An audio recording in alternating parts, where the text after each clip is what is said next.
भाजपने एमआयएम सोबत युती केली म्हणून टीका झाली। मुख्यमंत्र्यांच्या आदेशाने ती युती तोडली सुद्धा गेली। पण अवघ्या 24 तासात परळीत नेमकं उलटं घडलं।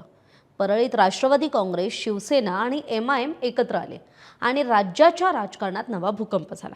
ज्यांच्यावर टीका करत सत्ता मिळवली, आज त्यांच्याशीच युती केली।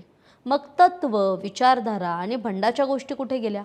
बरळीच्या या खान आणि बाण युतीमागचं गणित काय, सगळं समजून घेणार आहोत या व्हिडिओतून। त्यासाठी व्हिडिओ शेवटपर्यंत बघा।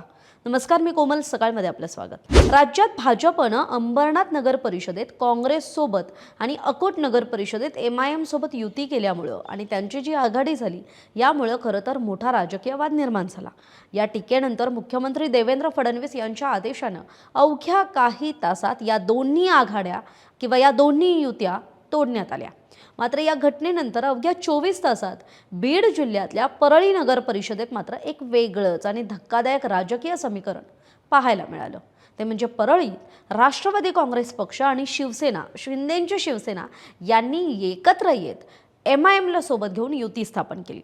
गटनेत्याच्या निवडीत ही युती प्रत्यक्षात उतरलेली दिसून आली। विशेष म्हणजे या युतीत एमआयएमच्या नगरसेविका आयेशा मोहसिन शेख यांचाही समावेश आहे। याच त्या नगरसेविका आहेत ज्यांनी निवडणुकीदरम्यान मंत्री पंकजा मुंडे आणि माजी मंत्री धनंजय मुंडे यांच्यावर गंभीर आरोप आणि आक्षेपार्ह आरोप केले होते। त्यामुळे ही युती अधिकच चर्चेत आली आहे। या नव्या राजकीय घडामोडींमुळे राज्याच्या राजकारणात नव्या चर्चेला तोंड फुटलंय। परळीतील या युतीवर शिवसेना उद्धव बाळासाहेब ठाकरे पक्षाचे नेते आणि विधान परिषदेचे माजी विरोधी पक्षनेते अंबादास दानवे यांनी जोरदार टीका केली। सोशल मीडियावर पोस्ट करत दानवेंनी उपमुख्यमंत्री एकनाथ शिंदेंना थेट टार्गेट केलं। ज्यांच्यावर टीका करून सत्तेची पायरी चढलात, आज त्यांच्याशीच तुमचं जमलं? हीच का तुमची वैचारिक भूमिका? असा सवाल त्यांनी उपस्थित केला आणि परळीतल्या या नव्या सत्तेच्या संसारावर खोचक टिप्पणी केली। दानवेंनी पुढे जाऊन राष्ट्रवादी नको म्हणता म्हणता आता तुम्ही थेट एमआयएम सोबत गेलात, मग बंड आणि तत्वांच्या गप्पा आता कायमच्या थांबवा, असा घणाघात सुद्धा केला। दरम्यान या युतीवर प्रतिक्रिया देताना उपमुख्यमंत्री एकनाथ शिंदेंनी कोण एमआयएम ओळखत नाही असं म्हणत विषय टाळण्याचा प्रयत्न केला। परळी नगर परिषदेतील गटनेत्याची निवड जिल्हाधिकाऱ्यांच्या उपस्थितीत पार पडली। राष्ट्रवादी काँग्रेस पक्ष आणि मित्र पक्षांच्या गटनेतेपदी नगरसेवक आणि राष्ट्रवादीचे तालुका अध्यक्ष वैजनाथ सोळंकेंची निवड करण्यात आली।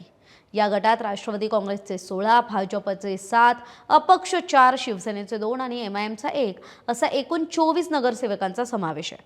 दरम्यान भाजपने एमआयएम सोबत कोणतीही आघाडी नाही हे स्पष्ट करण्यासाठी भाजपचे 7 नगरसेवक आणि 2 अपक्ष अशा 9 नगरसेवकांनी आपला स्वतंत्र गट स्थापन केलाय। पवन मुंडे यांची या गटनेतेपदी निवड झाली आहे। उल्लेखनीय बाब सांगायची झाली तर परळी नगर परिषदेची निवडणूक ज्यावेळी सुरू होती किंवा ही निवडणूक भाजपने आणि राष्ट्रवादी काँग्रेस पक्षाने एकत्र लढली। म्हणजे काय, पंकजा मुंडेंच्या नेतृत्वात आणि धनंजय मुंडेंच्या नेतृत्वात ही परळी नगर परिषदेची निवडणूक महायुतीतल्या या 2 प्रमुख पक्षांनी एकत्र लढली। पण आता ज्यावेळी सत्ता स्थापनेची वेळ आली, त्यावेळी मात्र हे दोन्ही पक्ष वेगळे झाल्याचं स्पष्ट झालंय। कारण धनंजय मुंडेंनी एमआयएम सोबत जाणं पसंत केलंय, तर भाजपनं मात्र अलिप्त राहणं पसंत केलंय। तरी अकोटमधील टीकेनंतर आणि सत्तेसाठी हिंदुत्वाचा विसर, सत्तेसाठी काहीही अशा प्रकारचे आरोप झाल्यानंतर भाजपनं इथे सावध भूमिका घेतलेली दिसते। तरी आपल्याला परळीतल्या या नव्या युतीविषयी आणि बदललेल्या राजकीय गणिताविषयी काय वाटतंय, आपली मतं कमेंट करून जरूर कळवा। धन्यवाद। महाराष्ट्रातील सर्व बातम्यांचे विश्वासार्ह व्यासपीठ,